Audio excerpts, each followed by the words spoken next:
Jesus, sikunikeza imbeko usuku ufanele udumise umdala wezinto. Yes Lord, yes Jesus, yes Lord. So Alpha and Omega, the beginning and the end.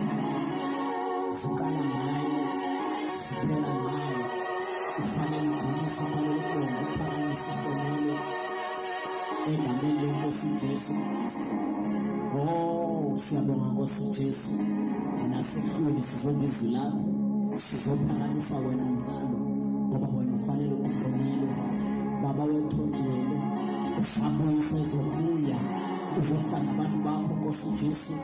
Baba wethu ongcwele, egameni lenkosi Jesu Kristu waseNazaretha, uyabuya njalo, usezobuyisa imakade, usezokhonzela imakade, usezohlonela usonini namini. Igama lakho kudala wezinsuku, osabela njalo, onikela njalo.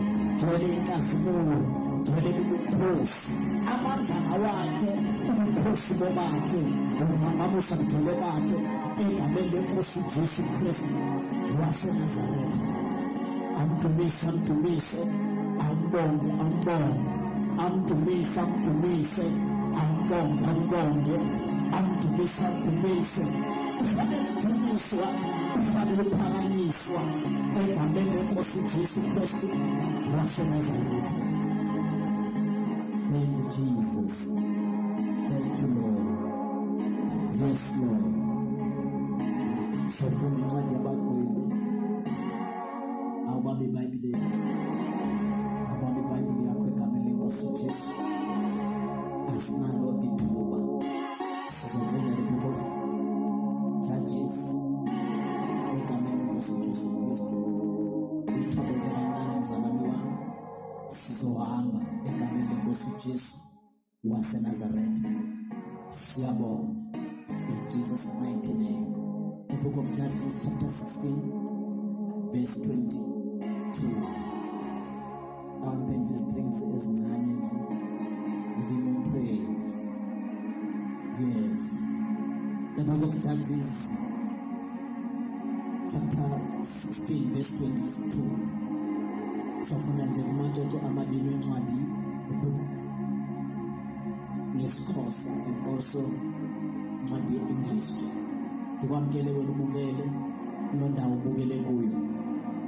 Uhleli-ke nomapostoli-ke Msitshana, Central Church of All Nations, oniphathele Alpha and Omega, the beginning and the end. In my heart, in my spirit, ugcwele ukubuya kwakhe, ugcwele ukuhamba kwakhe, ugcwele ukubuya kwakhe egameni lenkosi Jesu. Funa nje sifunde nje the book of Judges line ibe 1 sibese siyathandaza, sibese sithandaza Nkosi yami.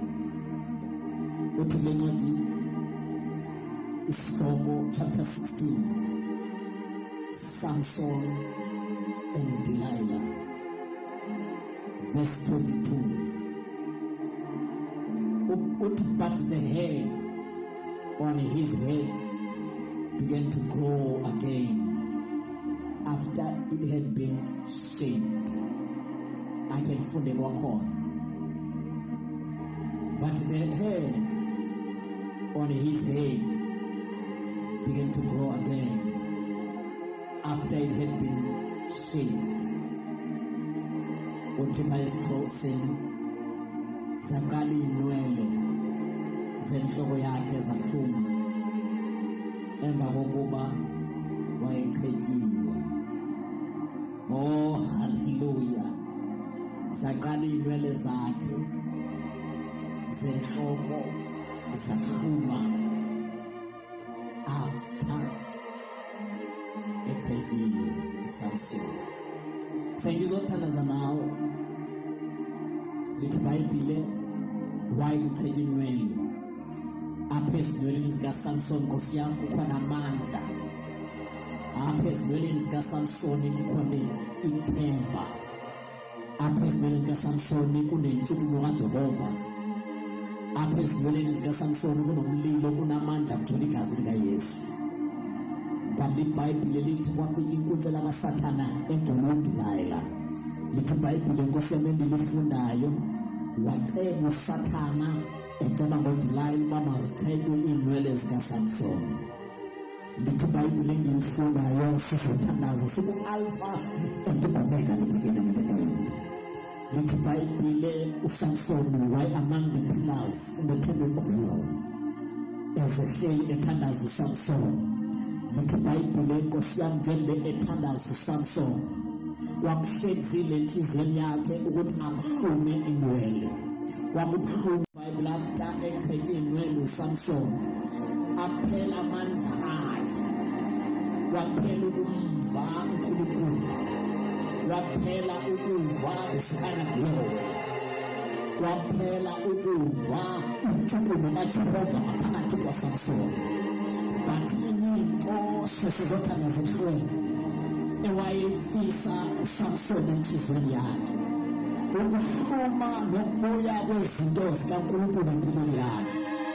Lithi iBhayibheli wanomthandazo omnye isicelo esinye somandla amhlume inwele zayo. uNkulunkulu amhlume amandla once again. Wena obukele ekhaya into zikaJehova ziyahluma, amandla ayahluma. Kunento ezimilayo egameni lenkosi Jesu. Lithi iBhayibheli kuSamson kwaqala kwamila inwele, kwaqala kwamila iblessing. iBhayibheli after eqhethe inwele uSamson aphela amandla akhe, kwaphela ukumva uNkulunkulu, kwaphela ukuva isana glory, kwaphela ukuva utshukumo kaJehova ngaphakathi kwaSamson. But into sesizothanda zihlweni ewayefisa uSamson enhliziyweni yakhe ukuhluma nokubuya kwezinto zikaNkulunkulu empilweni yakhe. Lithi iBhayibheli wanomthandazo omnye isicelo esinye somandla amhlume inwele zayo. uNkulunkulu amhlume amandla once again. Wena obukele ekhaya into zikaJehova ziyahluma, amandla ayahluma. Kunento ezimilayo egameni lenkosi Jesu.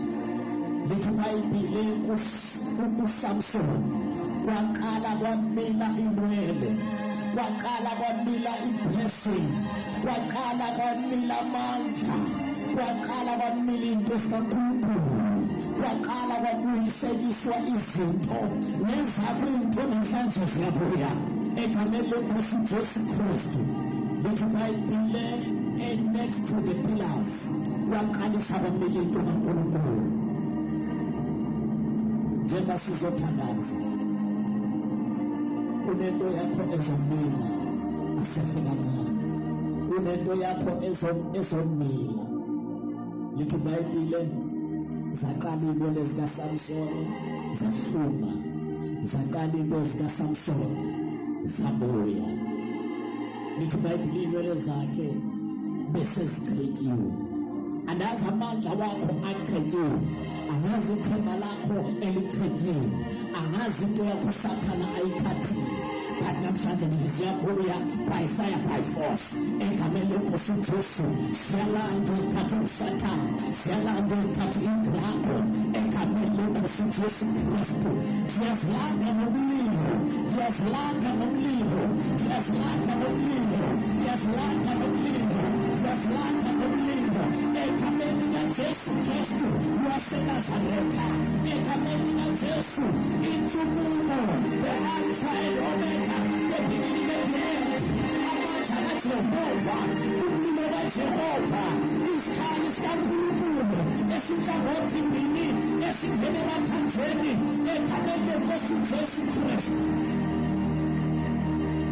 Zaqala zahluma, zaqala Nkosi yami ezabuya egameni lenkosi Jesu. Lithi iBhayibheli uLazarus kwaqaliswa kwaqinga ilitshe elalimvalele, ziyabuya zakho, liyasuswa nelitshe uSathane belibekile egameni lenkosi Jesu Kristu waseNazaretha. Zahluma inwele zikaSamsoni. Musulahla mama, musulahla tata, musuphelelwa lithemba, musuphelelwa lithemba. Nezakho into ziyahluma. Usathane bethi ngizigqibile inwele zakho, awusoze uphindukale. Let me tell you namhlanje, wacela ntoni uSamson, wathi somandla, ngicela inwele zami zikhule, ngicela iblessing yami ikhule, ngicela igift yami ikhule, ngicela umthalazo wami ukhule, ngicela into zami zikhule. Ebesiniwe nguSathana, ngiyasifuna egameni likaJesu, ngiyayifuna impilo yami egameni lenkosi Jesu Kristu waseNazaretha. Jehova unamandla, uJehova uyaphila. Into zakho ziyabuya namhlanje, into zakho ziyabuyekezwa. Apha kwa-Alfa Sumba sebenza ziyabuya egameni likaJesu waseNazaretha.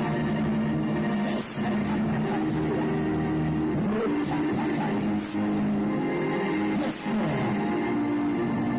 Yes, Jesus. Thank you, Lord. Thank you, Jesus. Yes, Lord. Yes, Lord. Yes, Lord. Jesus Christ.